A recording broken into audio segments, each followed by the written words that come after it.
So I painted the noise marine a while ago, and I had the idea to just heat up little bits of wire and jam them into the guitar to make a kind of electric effect, which I'm really pleased with, but it was a real pain in the rear.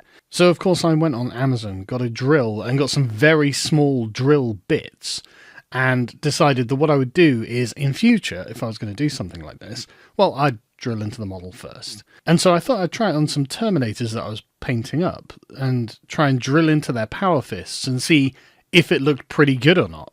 And I just want to stress here that drilling after you have begun the painting process is a mistake. Do the drilling before you start painting. So the wire that I'm using is 0.35mm wide, and the drill bit I'm using to drill the hole is 0.4mm wide. I tried using a 0.35mm drill bit, but it actually is a bit too tight, and also it's a bit weak, and I ended up bending it. To do this, you need to brace yourself and be firm, but not too firm, because of course you don't want to bend the drill bit or break the model you're working on.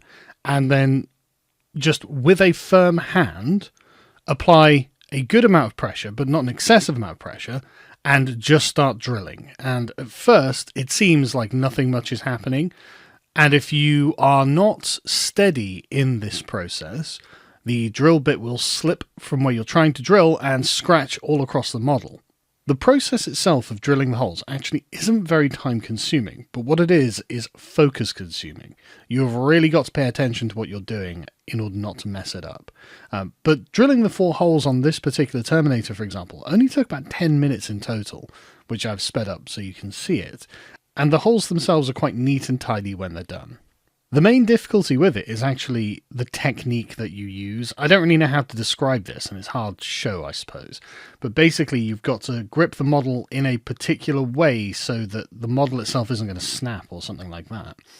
And you've got to apply pressure in a forceful and downward manner that is direct into the drill and into the hole you're trying to drill, and not oblique to it or something like that.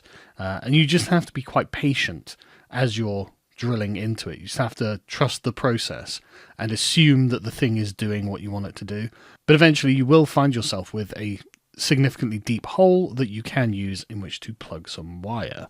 And again, I just want to stress, don't use too much pressure, or else you will either bend the drill bit or break the miniature.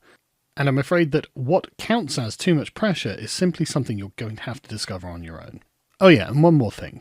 If you are drilling a model that you have already painted, do not hold the model by the painted bits. The amount of pressure that you use to hold the model in place will rub off the paint on the parts where it's in contact with your fingers. And so you'll just have to do that again. So I'm holding the base on this very, very tightly, not the miniature itself. And I'm putting a lot of faith in the plastic glue. So once you have drilled the holes, remember you need 2 holes for each piece of wire, or else you're going to have a piece that has no place to connect back with the model. You need to clip yourself some wire. Now, this is really fiddly, really fiddly. And I imagine that if you had a couple of very thin-nosed pliers, this process would be a lot easier. However, I don't have a couple of thin-nosed pliers, so I am using my fat, clumsy fingers to do it instead.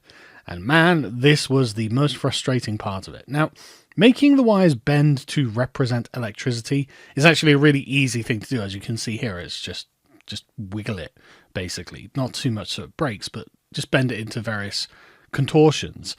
And it comes out looking quite naturally like a bolt of electricity anyway. The difficult part is making sure that it fits the model itself, and you'll have to spend a bit of time basically fiddling with this. And again, if you've painted the miniature, try not to scrape the wire across the paint, because it will just carve out the paint, and you will have to repaint it, as I personally discovered. But as you can see, like I'm doing here, you've got to try and just wrangle it onto the miniature, and then bend it around into the correct shape. It's also surprising how little wire you need for this. It's very easy to cut yourself a much longer piece than you need, and as you can see here, I'm trimming this piece down because frankly it was just too long and it would have stood too high above the miniature and looked not so great. To hold the wire in place, I've decided to try and use some of Citadel's liquid green stuff. Now, I've never used this before, but I've been reliably informed it's very, very good, and so I got some. And so basically all I'm doing here is dabbing the ends of the wire in the green stuff. Not too much though, because of course you don't want it spilling out over the holes. And I was hoping that this would hold it in place reliably. Now, I don't think it actually did as well as I was expecting. And what I ended up doing is going back and dabbing a little bit of super glue just on the parts where the wire's connected to the model, because I wasn't certain that it was going to hold, frankly. I didn't want to have to repair it later. As you can see, this is quite a fiddly part of the process. And again, this is why you want to do this before you paint the model and not afterwards, because you will scratch all of the paint off and leave smears of green stuff around. And of course, I'm sure this would have been way easier if I'd had a pair of thin-nose pliers, which I'm going to get for the next time I have to do this.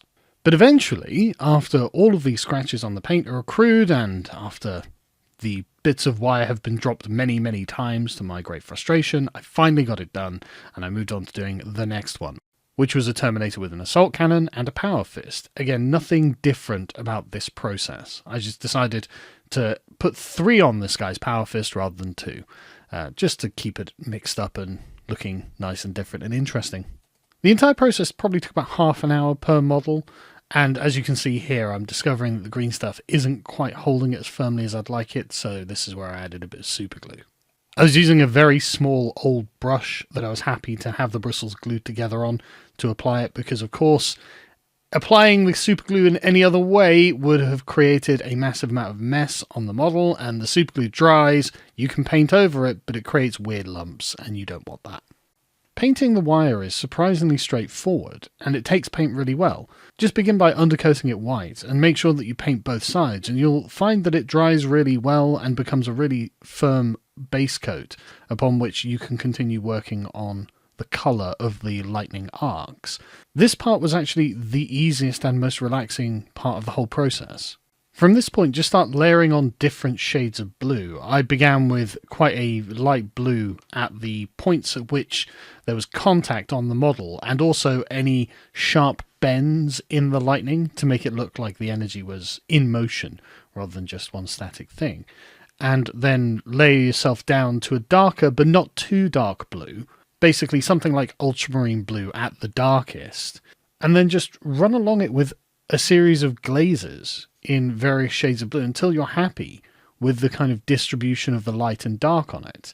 And at the points where you want the energy to look maximized, or at the points of contact, just paint over those with a white glaze, so it really brings to the fore the sort of spark of energy. And remember, of course, to paint both sides of the wire, but then once you've done that, that's basically the wires themselves done. At the points of contact on the miniature, paint them white, and with a sort of corona of white paint around on the surface of the model itself, and then just fade that outwards using glazes of the darkening blues until you have a very fine glaze of a very dark blue that you didn't use on the lightning itself. And that will make it look like it just fades out onto the miniature. And so you get this quite striking looking like flash on the model as the lightning emerges from it. Now, one thing that I could probably have tried doing here is the secondary reflections of the light of the lightning on the model. But to be honest with you, I'm not well practiced at that. And every time I've done it, it's looked kind of bad and I haven't been happy with it. So I didn't do it here. But maybe one day in the future I will keep practicing it and finally crack it.